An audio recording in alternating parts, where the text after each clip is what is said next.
Hello everyone, I hope you're all doing great today. Today we're here for the best of Sword Boy. You guys requested me to play Lucius in the comments of the previous videos, so here's the deck that we'll be using today.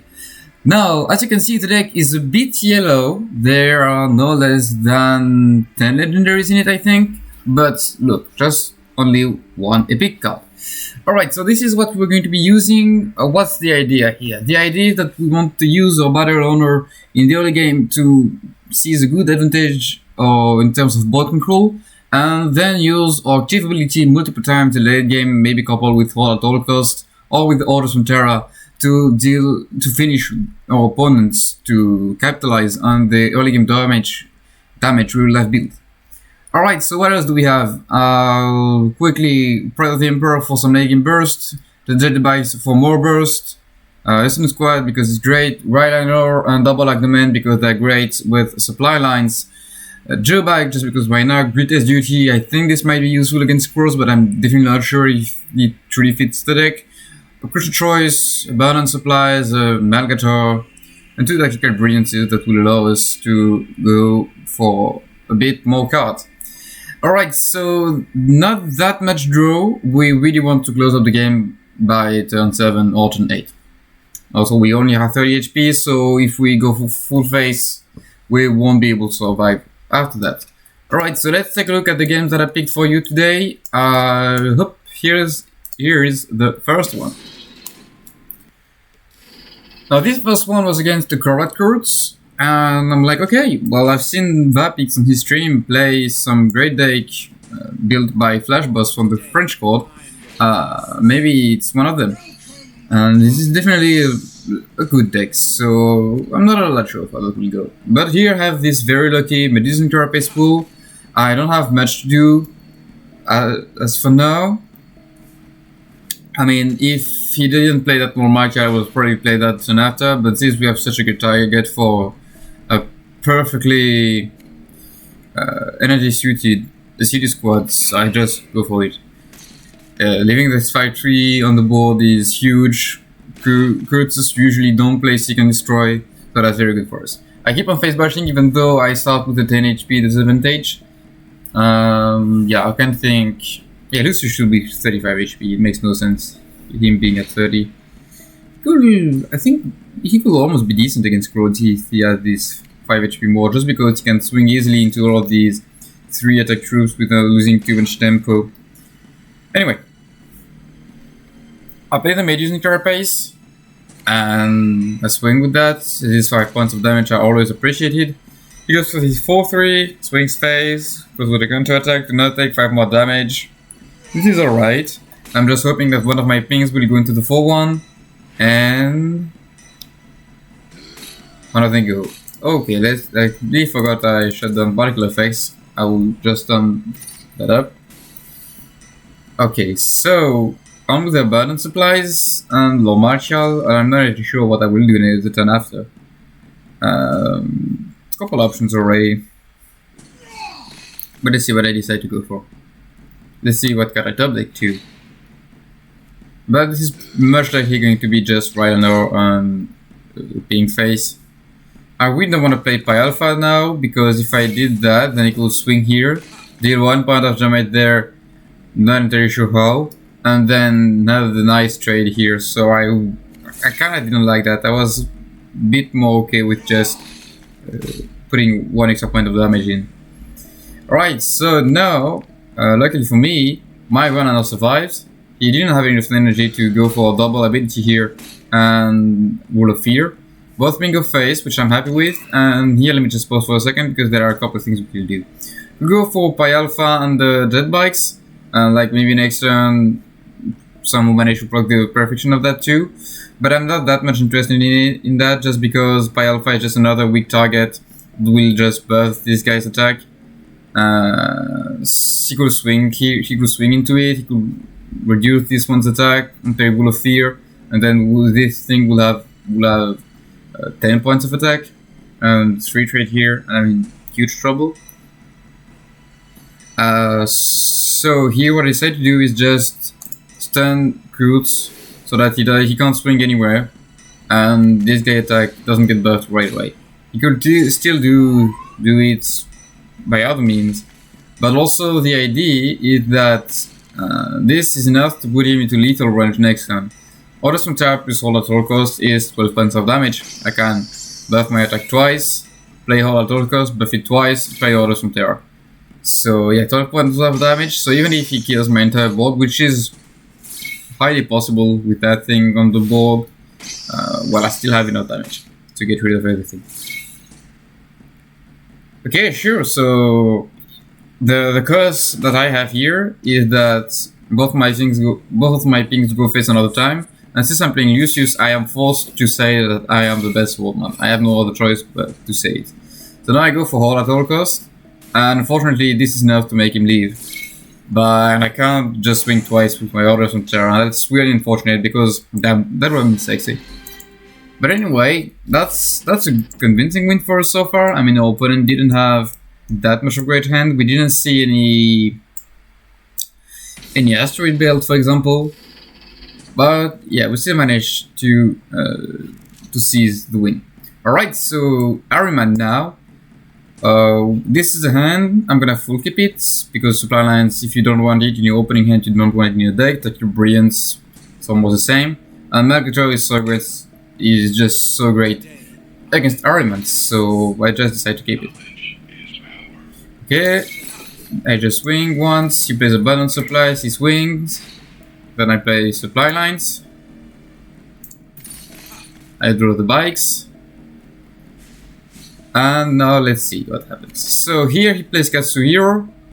I mean, okay, so this is not a vehicle deck. This is a solo auxilia deck, which I'm fine with, I guess. Both should be very hard matchups. And yeah, that counter attack, I feel like it's a bit too hasty. He needs to expect an Agmonomen the turn after. So that pretty much tells me that I'm just gonna assume this is a girl, she's a girl, has what it's called? This is synergy card that destroyed troop from the Thousand Sun. You know what I'm talking about. This, not Terra. Yeah, so basically, how am I rating her plate? So she has no Ashen Bones. This is not Ashen Blows. Ashen Strike. I can't remember. Damn it. So she doesn't have the destroyed troop, and because she plays a counter attack, well, that means she doesn't have also Warfare 2, because if she had Astral Warfare, she would have kept the counterattack for the Agnomen, and then just swing once and get rid of via the counterattack, and just play even Patterns of Fate now. So either she did a great mistake, or she doesn't have Ashen Blow in her hand. Anyway, I really feel like this counterattack was too hasty. Her troop still had Survivor. She probably has Vexillarius in hand. She wanted to make that to survive so that she could buff her troop. But like, if she planned to get rid of something, I would play, and I will definitely play something on 4 energy as Emperor's Children when I have played my supply lines the turn before. Well, so as I told you, she most likely doesn't have Astral Warfare, or she did a great mistake. And so really don't wanna take the free 2 HP here. I just wanna swing face. She does have the Astral Warfare coming from the middle of her hand, so okay. I guess everyone does mistake. She has this Izaka O, which should be enough for her to close up the game, coupled with the 5 points of damage from the Warfare. And I'm like, well, okay. Well, if she has any mean of dealing 2 points of damage, then I'm dead. And so I'm just gonna assume that she doesn't. And it's not that unlikely, I guess, because I'm not very familiar with the Ahriman list, but I've been playing a bit the Magnus list on ladder. You don't have that much birth. You have the Stormhammer, but this is too early for it. You have a Warfare, but this is too early for it. She doesn't have the Psychic Energy. And you also have the... well, obviously the second Uncto, but I'm not even sure she wants 2 Uncto, and we saw the first one already. So she doesn't have these 2 points of damage, and that's something I'm gonna use to my advantage. Now, as you can she hasn't played Patterns of Fate yet, so I really need to get rid of every single card that deals damage in my hand. And since she didn't have 2 points of damage at them before, I'm just gonna assume that she doesn't have 2 points of damage now. And so I will value the 2 extra points of damage rather than the stun. Well, because anyway, she could still top the Kankto, and if she tops the Kankto, then she has lethal no matter what. She still can't play Stormhammer, we haven't seen any Dexalarius, and she still can't play Yasuo if she doesn't have the Psychic Energy. So I just go with the 2 points of damage. Hope it will be enough. Okay, so I just bounced that thing, so it comes back now. I have lethal there. Thanks to the Cedar Squad that she copied. I mean, not thanks to the fact that she copied it, that just she saw I have it. So I swing here, that's a bit painful, but since we are the best swordsman, that doesn't matter, and we're just gonna buff for attack twice, and swing once, and swing twice, and she left. Obviously, I knew that, and I started ning a bit too early. Anyway, so that was the second game. Oh, well, I also played the third one a bit later on that day, so I kinda want to show it to you. I'm just gonna go very quickly because this video will be a bit too long if I don't. So I'm not gonna talk about the mulligans. Basically, it's the same idea as I discussed in the previous games. This is Brave Fox. Shout out to you, man. Crucial choice. Well, here interesting choice. This is mostly the reason why I want to show you this game. It's because I had the choice between Forbidden Protocols and Medicine Carapace, as you saw in the previous game. I mean, the first game we played today. So the idea is very simply, what card is gonna give me the most damage, and I'm kind of feeling like Forbidden Protocol can do a bit more than Medicine Carapace, let alone the fact that it costs 1 less. Alright, so now she just swing twice. And here a couple of different ideas I have. Kind of want to do this right away. I could have waited a turn with Lord Martial, just because if I wait with Lord Martial I can actually proc Perfection on that, and then go Tactical Brilliance, use Martial's ability, and then play the Forbidden Protocols.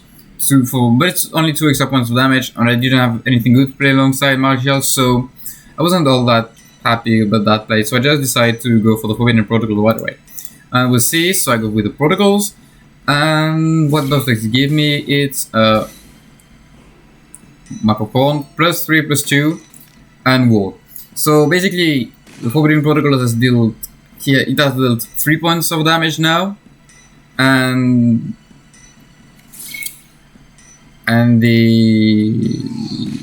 it will deal 6 more at the turn after. So it's basically 9 points of damage. Whereas if I had played the Medicine Carapace, I would have just not played my counter attack. I would have gone Medicine Carapace on a say Tactical Brilliance and that thing. I would have did just 5 points of damage instead of the overall 12. So that's +7. So I will need my Medicine Carapace to stick for 4 turns to make it more worthwhile. And also I'm guaranteed that all of this damage go to his face and not to some random stealth troops that he could have. Okay, so moving forward a bit, display not much else I could do here. Could put in 1 more point of attack, but it doesn't really matter. And yeah, so that's third turn. It will have then dealt 6 by then. And I draw my second Forbidden Protocol. I mean, the one I will main deck. And here I could just go for the City Squad and trade here. But I'm like, man, I really need my troops to deal some damage to his face, even if it's only 1 point of damage with him swinging here. It's really valuable. So that's what I do. And actually, it deals no points of damage because of that great duty. So I'm kind of sad that he can give incapacity to my troop, but I mean, that was to be expected, honestly. Here I won't go there. I just decide to, try another turn stunning that. So, because the game will end the turn after, if I play UCD squad, then I don't have anything and this doesn't exist. But since it ends the turn after, it was too late. Well, this still doesn't exist because it's stunned, and I have a 3-3 on the board, so that's slightly better. And here I'm like, okay, so he's very likely going to clean everything I have. So what I need to do is just pray I can kill him the turn after with all at all cost. I can give myself 6 points of attack, so I can swing for 8. And yeah, I guess he could have maybe healed for 1 on the Melgator in case I would have died, but if he didn't think about doing that, or if I top deck, let's say, Pride of the Emperor or whatever, I still have lethal and I still need to swing here. I mean, yeah, I have lethal even if I don't swing here with Pride of the Emperor. Oh no, because he might heal here. But anyway, I need to attack phase here. That puts me exactly into Raven range, but that's just how it goes. Alright, so that was it for today. Well, tomorrow or maybe later today, I'm not entirely sure, we will be playing the last deck of our series. We will be playing Agents of the Sigilite, so please make sure you vote in the comment for either Iota, Marcador, or Tarius Rubio. This was fun games. I'm glad you guys suggested Lucius. He's less worse than I had expected. We didn't face any core though, and I'm curious because I kind of wanted to see how he will go against Crow. But yeah, not that bad of a record on high Terra. I'm not entirely sure. Yeah, we're still pretty far away from that 50. Yeah. Anyway, these were the games. Thank you guys for watching. Tomorrow is Agents of the Sigilites. Please make sure you take the time to comment, leave a like, or subscribe. That's always highly appreciated. Take care, and I see you guys tomorrow or later this afternoon. Who knows?